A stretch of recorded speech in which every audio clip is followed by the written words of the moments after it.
You're listening to Edge of Faith, a multimedia magazine where we discuss art and culture through a Christian lens.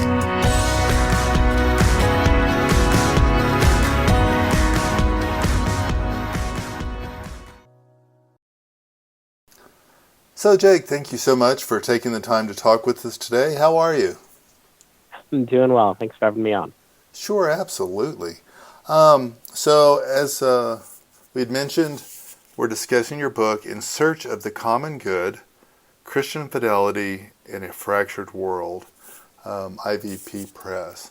So, with that being said, you state in the book that Christians, both evangelicals and Catholics, have failed to put a strong Orthodox leadership in place because they're more interested, and I won't define they, but they are more interested in power and prestige, politics over piety.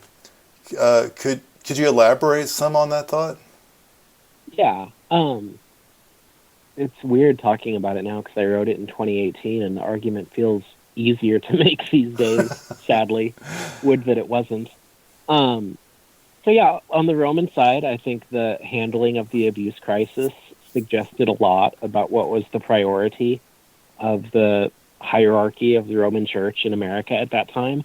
There was one report I remember reading, I think it was from Pennsylvania, and I came across the phrase so many times, I just did a command find for, there was something, the exact phrase had scandal in it. I don't remember what it was now, 'cause it's been years.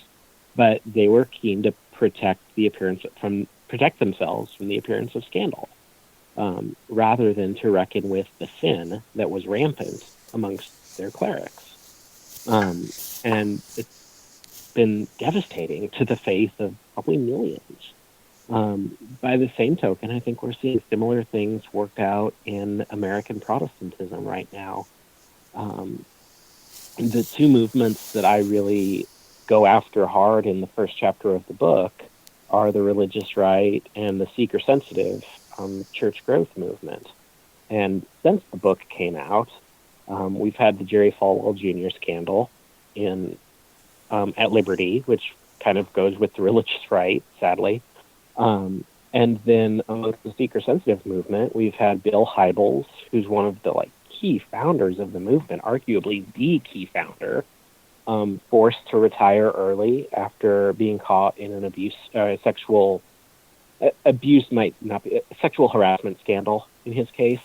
And then actually within 2 years of his retirement, his former number two at Willow, John Ortberg, who had moved to a church in California, he was just recently forced to resign over his handling of an issue within their church. So there's just been so many examples in the American church the last several decades of sin in the body, and the first thought, at least so far as I can tell as a public observer, doesn't seem to be, we need to repent, we need to make restitution with the people we've wronged. If there are people who need to step down from ministry roles, they need to step down. We need to figure out how to shepherd them as they're adjusting into a new phase of life. We need to figure out how to shepherd their victims.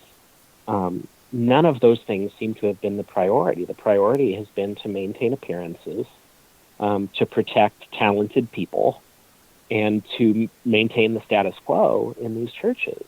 And unfortunately, that can't be sustained forever. Eventually, these sins have a way of announcing themselves publicly, and then the fallout is horrible. I grew up in a church. There were probably about 25 kids just in my grade in this church. It was probably 1,500 people when I was growing up, and I could count the number that are still Christian from my grade on one hand. And so it's a deeply sad thing, and I hope that for those of us observing it, it prompts a sense of attentiveness to our own lives, our own walk with Christ, a grief for the people that are affected by all of this, and also, I hope, compassion for non-Christians or former Christians that watch these things and come to some very severe conclusions about the truth of the gospel and about the social legitimacy even of a lot of churches. Yeah, that's pretty sad. So I guess you bring up more less than positive things about the church, where it's failed at catechesis to its followers. Mm-hmm. Um, Mm-hmm. and as you point some of those things out in the book, it isn't hard to see, but perhaps you could address some of those observations with us, Mm-hmm. and that way everybody's on the Yeah. same page. Yep. So I first came across this study. It was an old Barna study from around 2008, if I recall correctly. My pastor actually turned me onto it.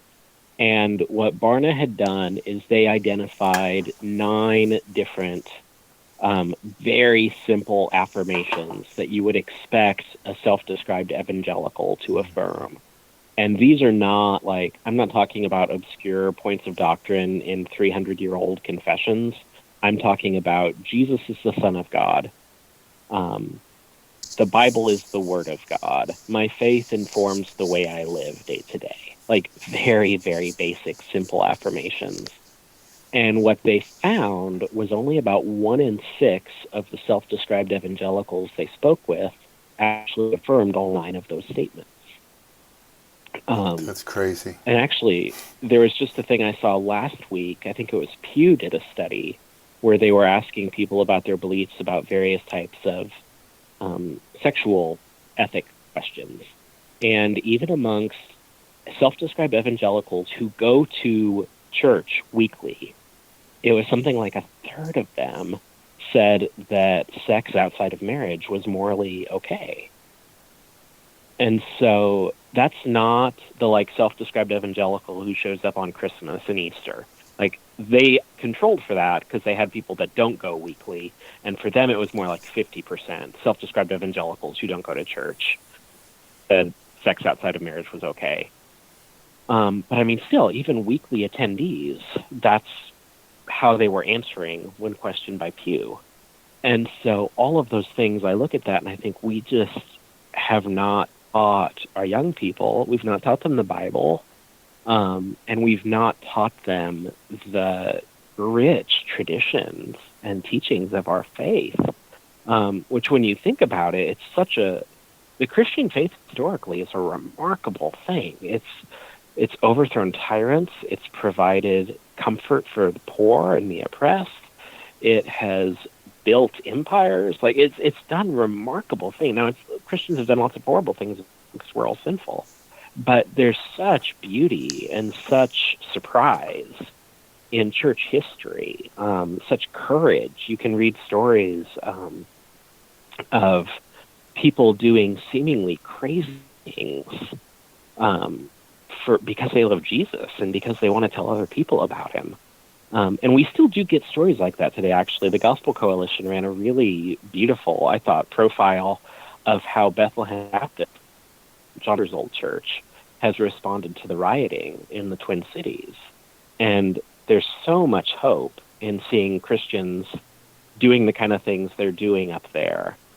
But the problem is that what has happened with Bethlehem has not been the norm across most churches. And so what's been normal in a lot of churches is we have youth programs that aren't really designed to teach our kids the faith. They're designed to just get them into the door and then hopefully impart some very generic, broad, vaguely Christian moral content to them. And we've had churches that have in their liturgy abandoned a lot of staples of Christian worship. A lot of churches, we don't do confession of sin as part of our liturgy anymore. We don't say the Apostles' Creed anymore. We don't do the Lord's Prayer in public worship anymore. And so there's just a very profound degree of ignorance about very basic Christianity. And it then shows up when people are facing difficulty. They're facing a trial personally, or maybe as many people are right now. We're talking in the midst of COVID. They're facing enormous amounts of social difficulty. And the faith that they've been taught is not up to the job in those seasons. And I've seen that happen a lot with friends, and it's just been another one of those things where I think the problem was there for a long time, and it's taken a while to manifest. But now, for many reasons, it's showing up, and it's frightening to see the fruit of it. Do you think a lot of that is, because obviously the pastors need to be pastoral here, Mm-hmm. or theological, probably is more Mm-hmm. clear. Is that a lack of education or training in what it is required to be a pastor these days, or is it that they've just developed a sense of culturalism?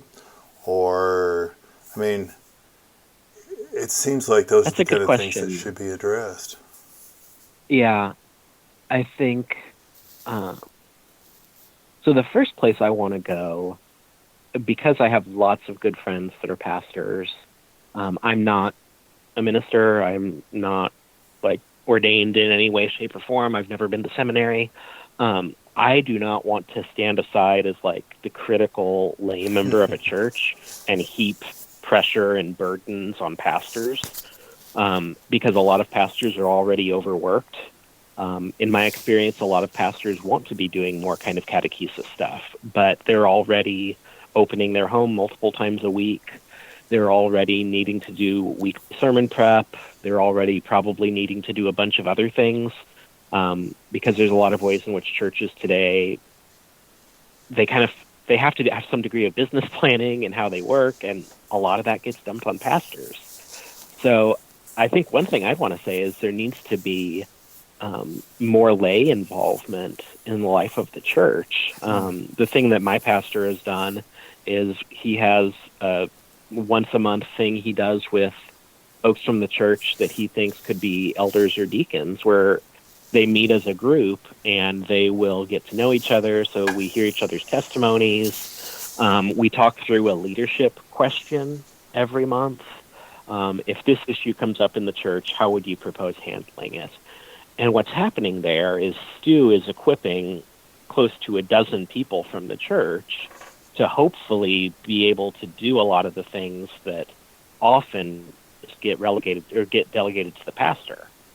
And so I think having lay people in the church that are able to be involved is really important. I'm very reluctant to put too much blame for these Right. things on pastors. I I hear do you. think there's also trends in liturgy that create problems. Um, if you have like confession of sin every week, if you have the creeds, these things are kind of passively teaching people the elements of the faith just baked into the weekly worship.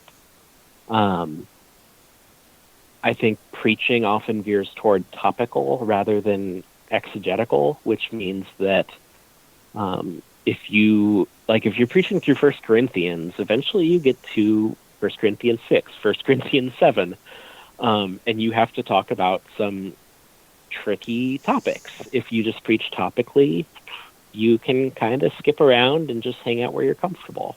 So I think there's liturgical things. I think there's things in the day-to-day lives of a lot of churches, all of which make it really hard for Christian communities to look the way they need to look to shepherd and disciple like Christians that are becoming mature. So So, it's a very multifaceted thing, I think. so maybe I should just try to pitch in a spot in a different way then. Mm. So, are you saying then that a lot of the churches need to revamp and become more liturgical? And this, and I'll, let you know I'm Anglican, so I'm heavy on the liturgy. So, That's an easy sell with an Anglican. What I think would be helpful um, is to really try to reflect carefully on the most basic questions that are driving choices about how churches function on a week-to-week basis. Um, I think a lot of times, as in the case with the seeker-sensitive movement, the seeker-sensitive movement started with a really good goal. they wanted to be effective evangelists, and that's a really admirable thing. The problem is that the way that they approached that problem was pretty much the only objective was, how do we make church comfortable and accessible and feel familiar to unchurched suburbanite types in Western Middle America. And what ended up happening from that is sermons got shorter, responsive readings got cut out, lots of the things that actually are really important but can feel a little tedious at times as part of public worship, those things got eliminated. And what you were left with was often a lot of very, very lyrically simple songs that don't teach people about the faith very well, and sermons that were often not digging very deeply into the text, because everything was so focused on accessibility and sensibility to the kind of mythical, generic, unchurched, predominantly white suburbanite that these churches were trying to reach. And so it started with a good desire, but then everything got kind of submitted to that desire, and everything about the liturgy became up in the up for grabs. And so, like in Lincoln, where I am, I'm in Lincoln, Nebraska. We have 3 PCA churches in town. The liturgies from church to church are relatively similar. My church has an organ, and we'll sing probably more psalms, I would guess, although it's been a while since I've been to the other 2 churches, so I could be mistaken. The other 2 churches do a lot more stuff with a praise band. I don't really want to get into trying to adjudicate right. on those kind of questions. Right. I think a lot of things are prudential on these matters, but I do think we need to be thinking about what are the driving factors in how we structure public worship. What are our goals here? What are the things we want people to be coming away with? Absolutely. And I would hope if somebody grows up in a church that they come out of it and they know the 10 Commandments, they know the Lord's Prayer, they know the Apostles' Creed, they have some Bible memorized, they know the basics of the gospel. Those are things that should be clear for people that have grown up in the church. And I can just say, from the data I'm seeing from Barna and from just anecdotal experience I've had with lots of people, that hasn't happened a lot. Yeah, that's too bad. In the book, you mentioned the sociological term death by despair, and probably even more recognizable today with COVID. But this is an issue which is well beyond just the Christian community. So, but could you maybe define and discuss that a little bit for the Edge of Faith listener? Part of the thing that is really hard in talking about the church's failures right now is that we're also living in a moment of general social breakdown. And so there's actually enormous opportunity for churches to be places of hope and refuge for people, because the general kind of day-to-day life of the typical American right now is pretty alienating. That was true before COVID. For years, there had been spikes, or numbers have been trending up on what are called deaths of despair. So that refers to suicides, it refers to drug overdose deaths, and it refers to deaths due to liver failure, which would generally indicate alcoholism. All 3 of those types of deaths have been trending upward pretty dramatically in recent years. I don't remember the exact numbers. I have them in the book. And so we have a lot of very lonely, and even especially these days, I think, frightened people living around us in our cities. And so if churches can be communities that have something to say to those people, have something to offer them, that's a really powerful and really needed thing right now, because we have a lot of people that for economic reasons, for loneliness reasons, for mental health reasons. There's lots of things driving it, but don't have a lot of hope for the future. And it's driving them to drugs, especially in certain parts of America, especially rural areas. Although it's starting to, I've seen fentanyl numbers going up in cities as well. It's driving them to alcoholism, and suicide numbers are not good either. And so there's such a need for places of shelter, places of refuge where wounded people can come and be welcomed, be received as they are without needing to earn some kind of seat at the table. And that, of course, is precisely what the church is called to be. We're God's body in the world, proclaiming the good news of salvation through Christ to people that desperately need to hear it. And there's never been a time in church history where we have not been surrounded by people that need to hear about Jesus. But we do live in this moment that I do think there is a unique kind of hopelessness that a lot of our neighbors have. And a lot of the time we just don't know about it because we don't know them that well, because we don't have time to get to know them, or we don't have opportunities to get to know them.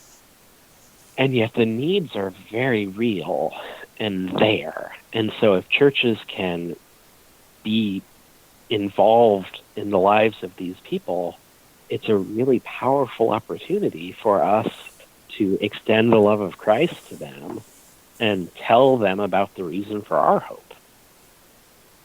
Amen to that. Absolutely. Now that you've kind of given us a definition and some of the need, maybe we could jump now a little deeper into the cause, or maybe a better word would be some of the building blocks of much of this depression.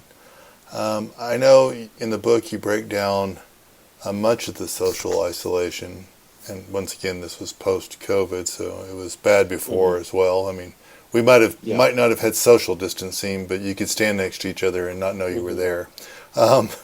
Social isolation, and you point some of this cause towards modernity's individualism. So could you share some of that point of view with us? Yeah. I'm actually reading a book right now, it's helping me even now kind of hone in on this a little more, by a friend of mine named Brandon McGinley. It's called The Prodigal Church. And he contrasted, in the late 70s, you had Bob Dylan come out with "You're Gonna Have to Serve Somebody." And it was this song he wrote during his born again phase.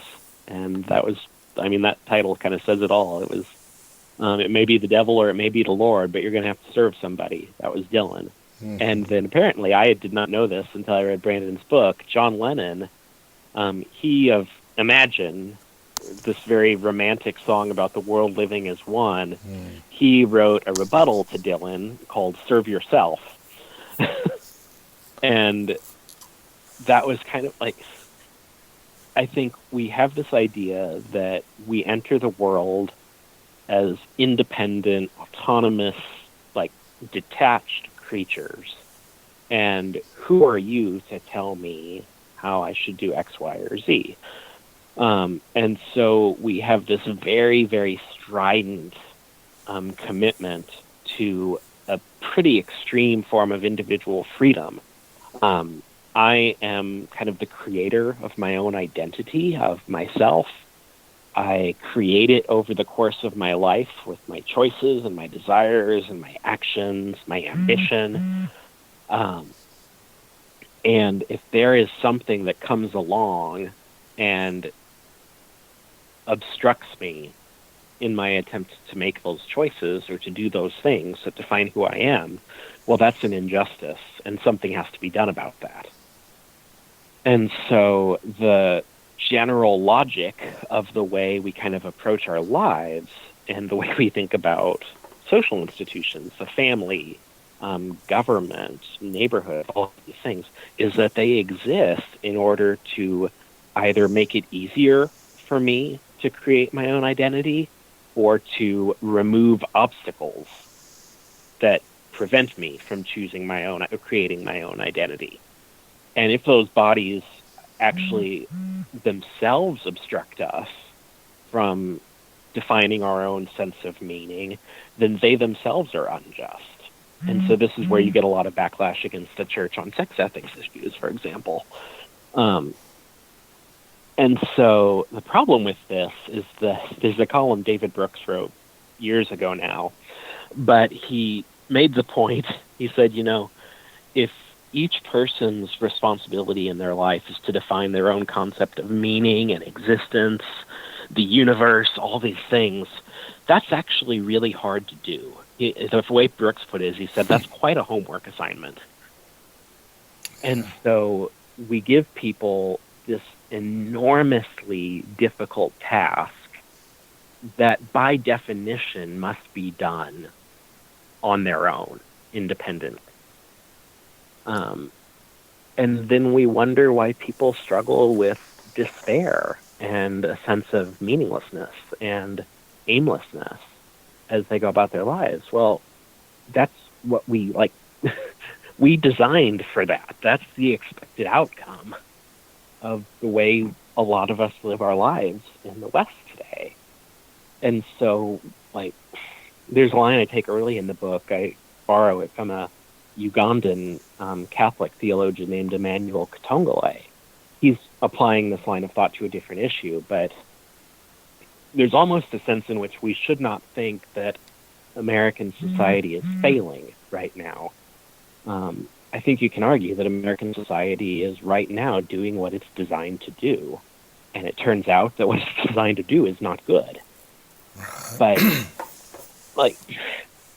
we've set out to create highly independent people who don't think anyone has the right to tell them what to do ever on anything. And then we wonder why people get mad about wearing masks during a pandemic. This is what we've been teaching people for decades. Just that we can't be told what to do. Yeah, exactly. Right. I love that part of your book, by the way, where you use those references where he's pointing out that both U.S. and African politics is working wonderfully, because it's exactly the way that's planned to. So. Father Emmanuel is a delight. I have learned so much from reading him. Highly recommend his books. Yes. So I guess from that said conversation about people's individualism, I guess all I can say is darn existentialists. That being said, we're probably coming up close to the end. Do you have any final thoughts you'd like to share with us? Yeah, I think one of the things that is very important for Christians to remember right now is that there's such opportunity before us. It's a very bleak time in many ways. Lincoln, my hometown, is having a rough week right now because we had a police officer who was shot in the line of duty last week, and he died yesterday. And he left behind a wife and 4 kids. That's terrible. And we had by the standards of the rest of the country, not that bad, but by Lincoln standards, pretty bad rioting earlier this summer. So Lincoln's feeling it right now, and I'm kind of hurting for my city, because it's my hometown and I love it, and we're not doing good. But I think if anybody can speak to hurting, uncertain, wounded people and offer them something of hope, I would hope that it's Christian. And so I think the resources are there for us. You go to church or you attend church online right now, as it were, depending on where you're located. You hear the gospel every week. Like my church, we are meeting outside and we have prepackaged communion elements, but we receive the Lord's Supper every week. Those are things that are meant to equip you to love your neighbor. And we have a lot of neighbors that need to be loved right now. So there's such opportunity. I've thought often of Christ's words to the disciples in John 4 about the harvest being plentiful. pray that the Lord would send workers. So I think that's the calling we have right now, is to be those workers and to pray that God would send more. Because there's such opportunity here for people to hear the gospel and to see the life that is offered to us in Christ. And so I would hope that Christians and churches can be doing that work right now, because it's badly needed. Absolutely. Well, sir, thank you again for talking to us about In Search of the Common Good, and also just sharing some of your feelings and ideas with us. Thank you so much. Yeah, of course. Thank you. This has been fun.